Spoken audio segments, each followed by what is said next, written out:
What's up, brothers? Hope everyone's doing well out there.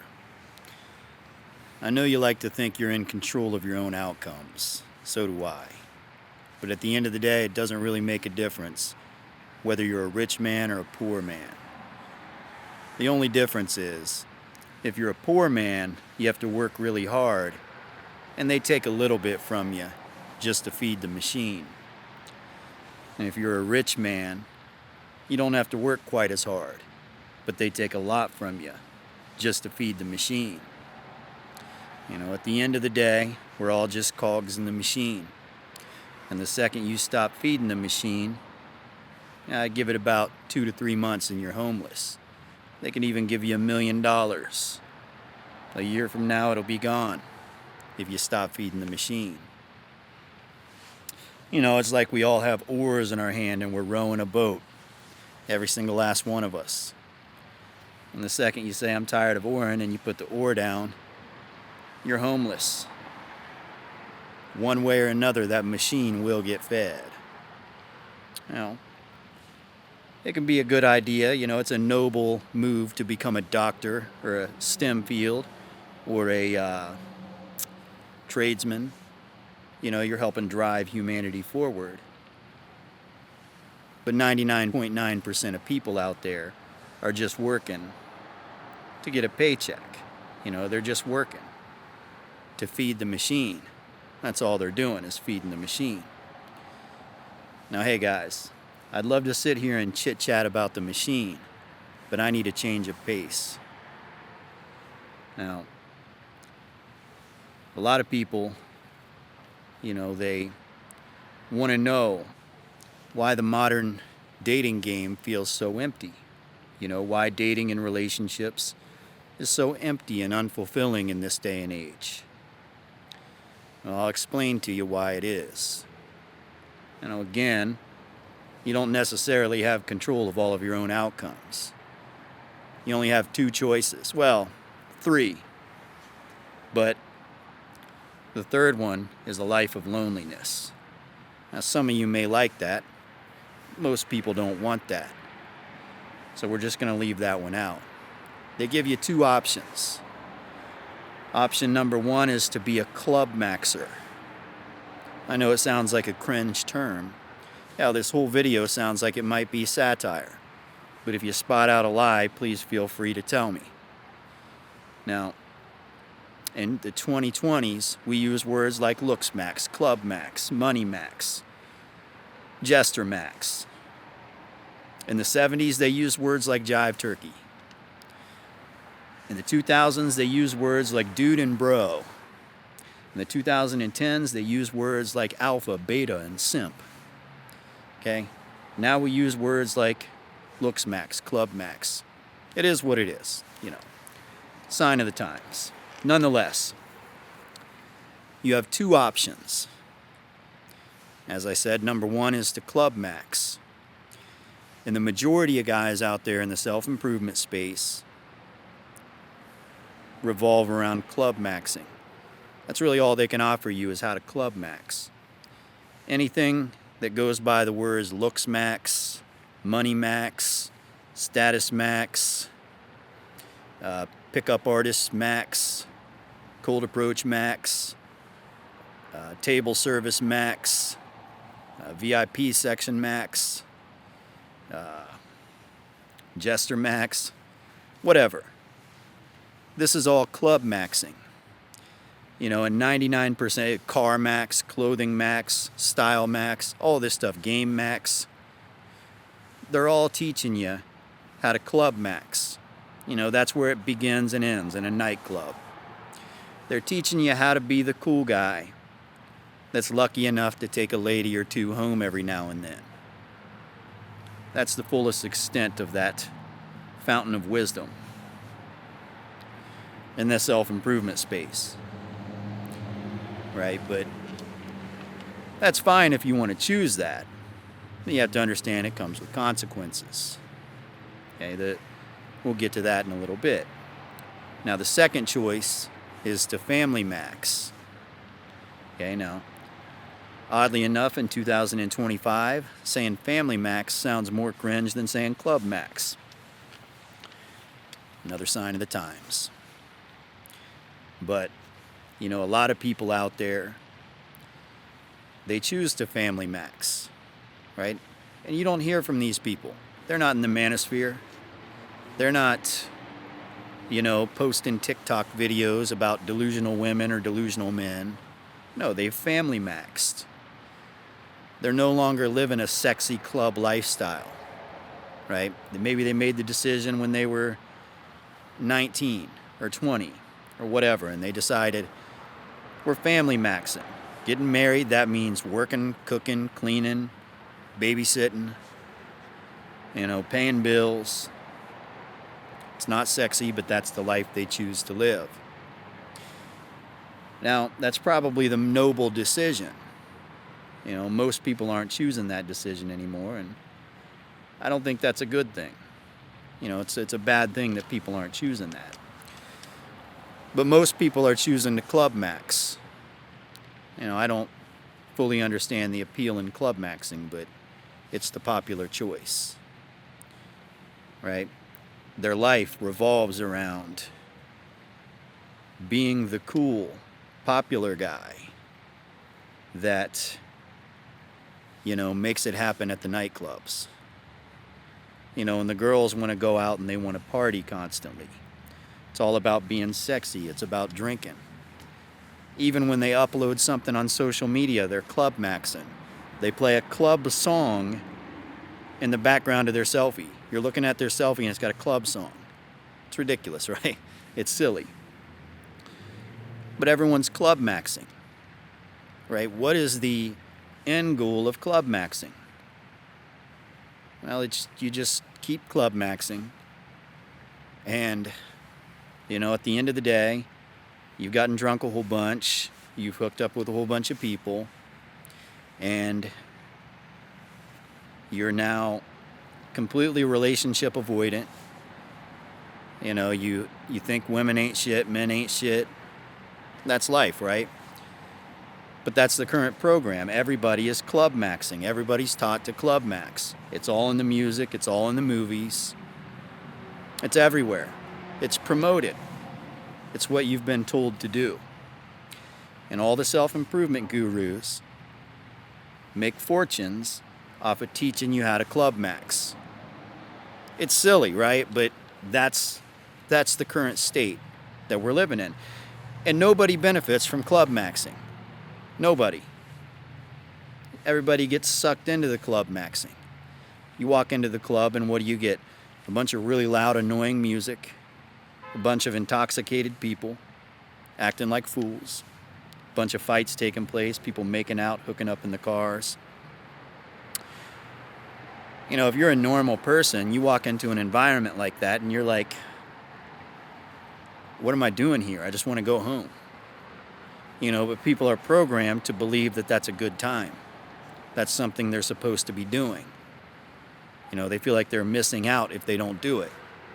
So that's what they do. And they want to max out their club stats, their looks, money, status, lay count, all that, as much as they can, for as long as they can. This is particularly true with millennials. This is why millennials had a hard time growing up. They're 21 and they want to club max. They're 30 and they still want to club max. They want to be pickup artists at 35 years old.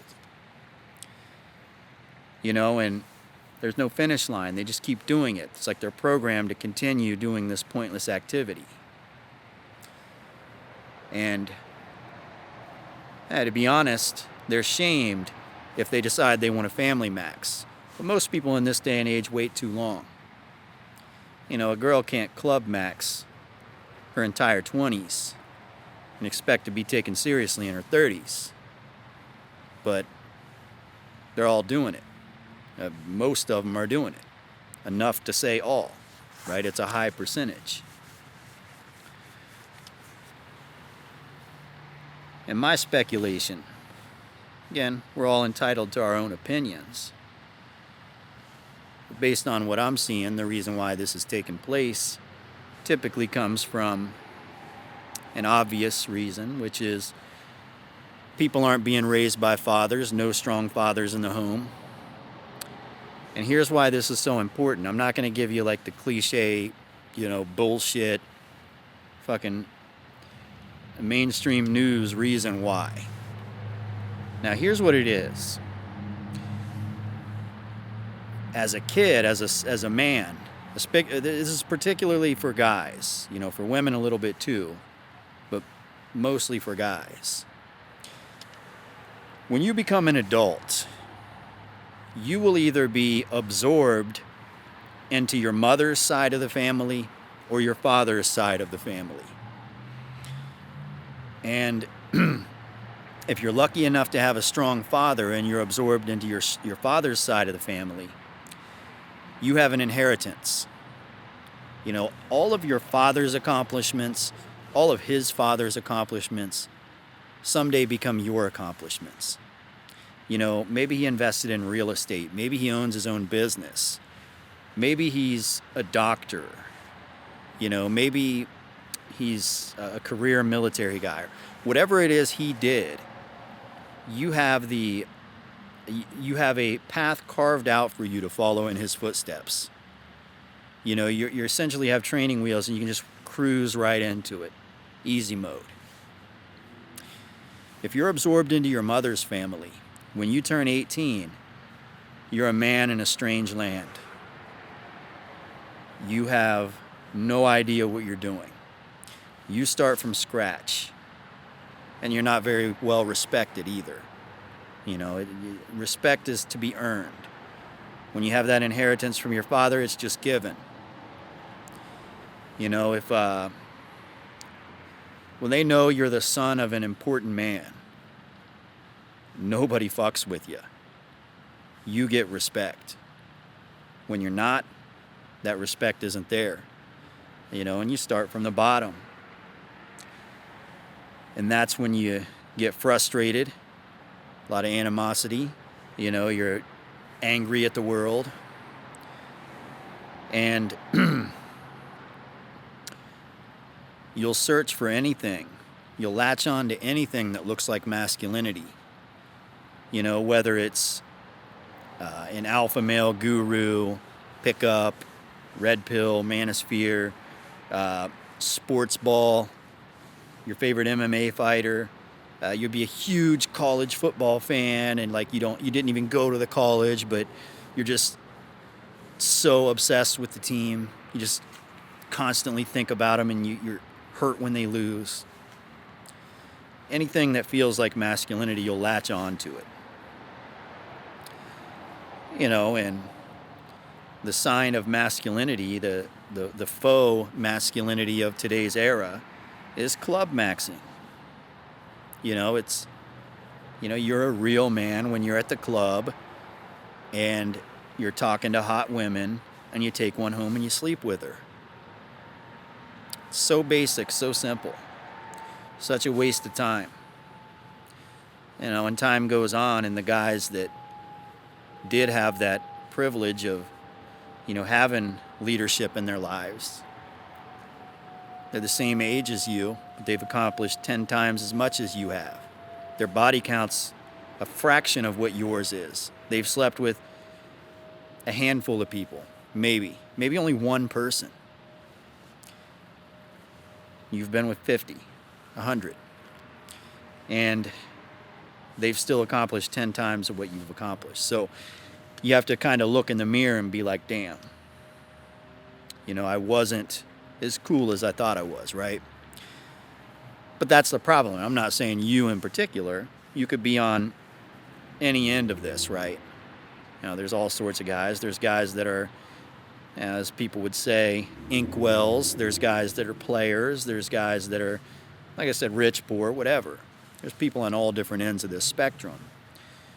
But at the end of the day, you see the trajectory of modern society. You see the machine. A lot of people want to say the machine is failing on us. Whatever we thought the machine had for us, it no longer has for us. Some people will say enjoy the decline. I like to be more optimistic. At the very least, I like to say You know, if this really is all there is to life, there's nothing more than this, then why stress?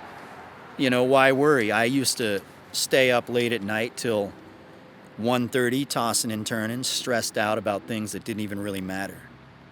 Stressed out about a job I didn't really care about. Stressed out about bills. You know, stressed out about a girlfriend, whatever. But at the end of the day, the end of the night, none of it mattered anyways. Never does.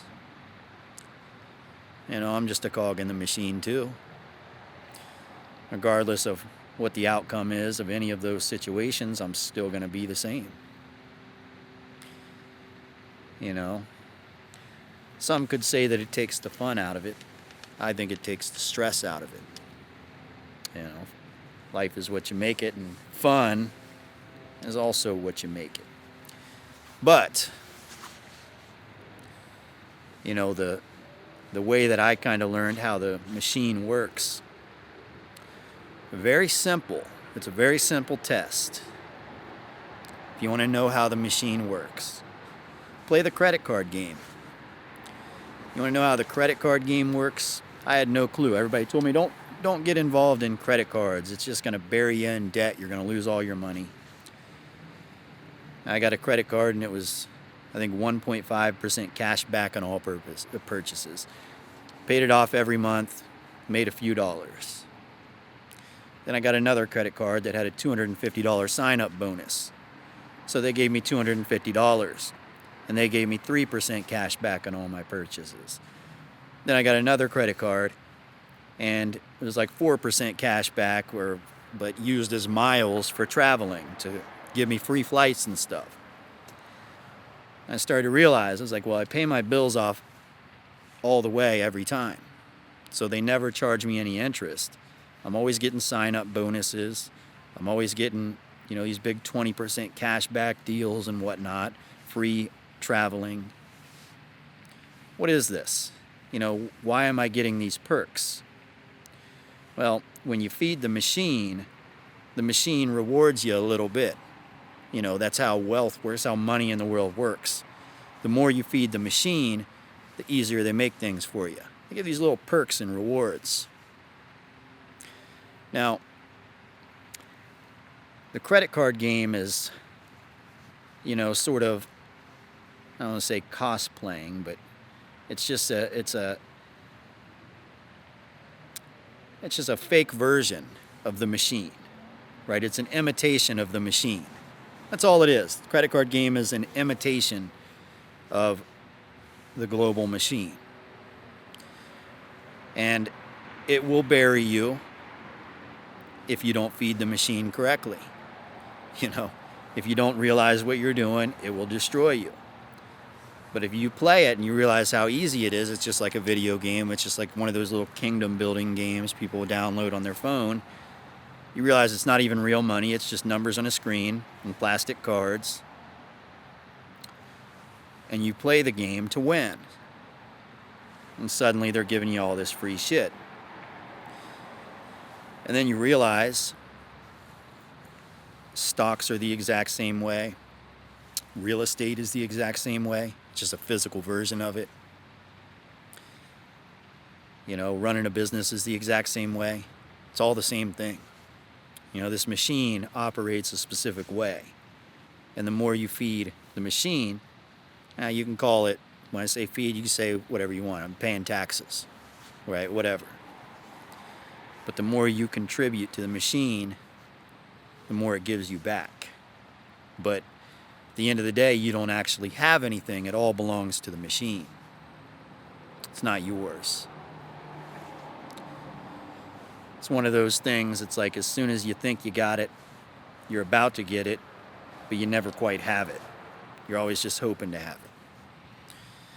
So, you know, I understand why a lot of people don't want to play. They want to just go off grid and live out in the country somewhere. Say fuck it. You know, but the only way that you can get out of the machine, just momentarily, in my opinion, is to spend time with your family. At the end of the day, and I know this sounds corny, but it's true. At the end of the day, you're never going to say, at the end of your life, you're not going to look back and say, I wish I would have had one more drink. I wish I would have had sex with one more chick at the club. I wish I would have uploaded one more video, one more picture. You know, it's always going to be, I wish I could have spent more time with my mother, you know, with my kid, with my wife, with my brother. It's always going to be that, and you know that it's true. So, you momentarily get to escape the machine, if not just for an imaginary second, when you're spending time with loved ones. That's true. You know, I know it sounds corny, but let's be honest. The people that watch beyond the 20-minute mark, they relate to me. All the people that don't relate to me quit watching around the 2-minute mark. So, I don't know if you're still here, salute to you. And